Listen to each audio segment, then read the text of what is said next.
The Japanese philosopher Yanagi Suetsu once said, "Make beautiful things. Make things to be used. Eliminate anything that is unnecessary." Is simplicity the key to good design? How do designers achieve this simplicity of form? These are some of the questions that I'm going to be discussing with visionary designer Tom Dixon.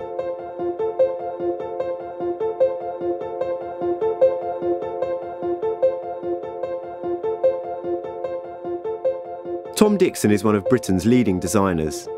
Self-taught with an endless curiosity, I'll be finding out just what it is that drives Tom to create.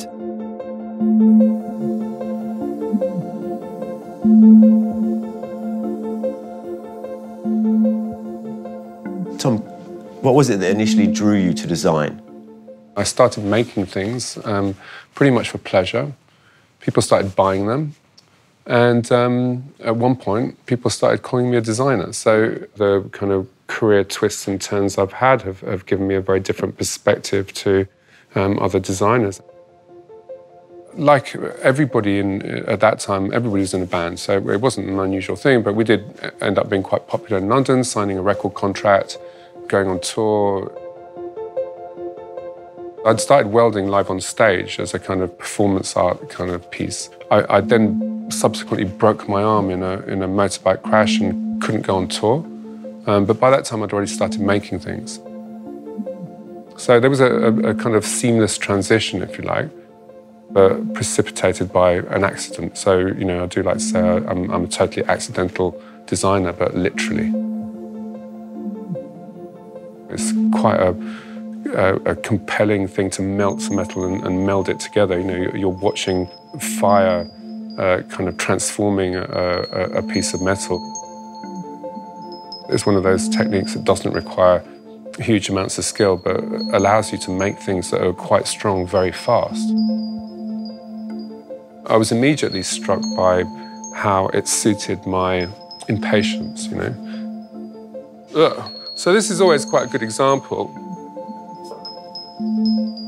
of, you know, what happened next, really, which is that actually, rather than using the scrap metal, I was just making the chair out of the welding rod. So somewhere between a visit to the Science Museum and seeing models of bridges and the primitive early computer programs that were triangulating objects, the idea for this chair came. I was trying to make the lightest chair in the world in metal. How and where do you find inspiration for the things you design? Well, it's kind of strangely similar to when I started. The joy of just creating something that can happen with your hands, or it could be inspired by a tool that you might have just bought, or a visit to a factory. I might get interested in cooking and spend some time in our restaurant here. So I'll do a shift, you know, once every couple of weeks as a kind of sous chef. And that will teach me more about food and how restaurants should be designed than anything, actually. A lot of my time is spent trying to force my designers off the computer back into the workshop. You know, I think it's really important for us to model everything full size and full scale.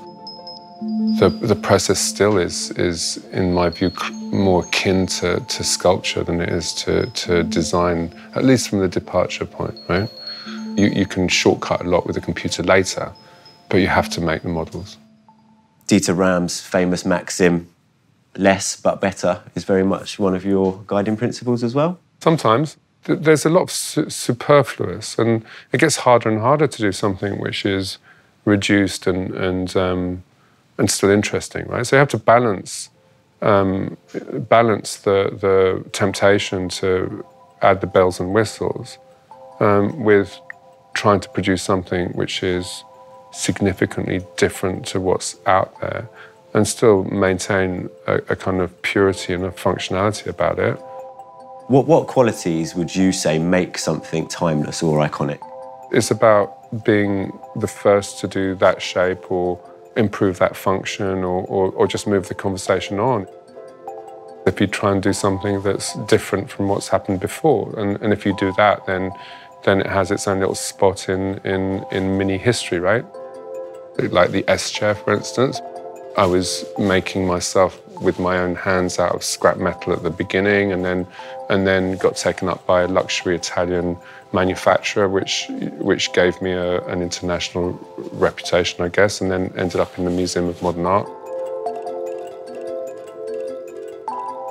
Yeah, it's an old friend.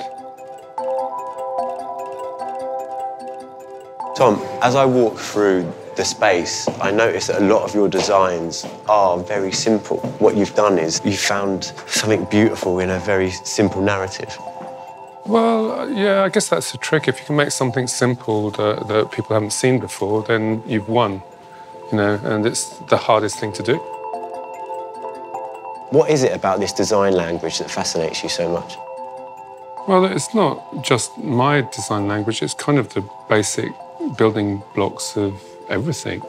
This is going to be a bit like going back to play school, right? But you know, the shapes that are very satisfying are the basic underpinning shapes. So the cube, you know, the circle or the sphere, the cone. I spent inordinate amounts of time, you know, at work stacking things up. People laugh at me, and there's often big crashes as all of it topples down. But you know, trying to find a harmonious new arrangement of these basic shapes is what we should spend quite a lot of time doing. So here's a typical stack for you. This one might fall down. So, you know, this could easily be a lamp, right? But there you've got just your super basic shapes making something more interesting. Everything I've come across has been so not only aesthetically pleasing, but also so tactile. They feel nice. They engage with the environment simply and effectively. You know, I think tactility is a good one. I mean, if people want to pick something up, that's the first step, right? So you'll see a lot of the things have probably got more fatness and thickness and more material than you normally need. But that means that the things have got longevity about them, and I think that's one of the things we're seeking in our designs, is to have things that stick around for a long time. Interior design became an intrinsic part of what we do. Bigger hotels like the Mondrian are like designing a village. It's almost like city planning, if you like. You need to make the things work as a whole unit, but you've also got to consider the journey through a variety of different spaces. So it's kind of very, it's a very interesting typology to work in. Hotels are kind of optimum in a way. What advice would you give to young designers? You know, I had the luxury of being unknown and anonymous for a really long time and making things at my own pace. The danger for young designers now is not having time to evolve their own individual aesthetic or their individual ideas. What does the future hold for Tom Dixon? Many of the things that I've done, I didn't ever expect to happen. So I'm hoping for a few more surprises, a lot more excitement, and also to surprise the people that like what we do with some unexpected amazingness.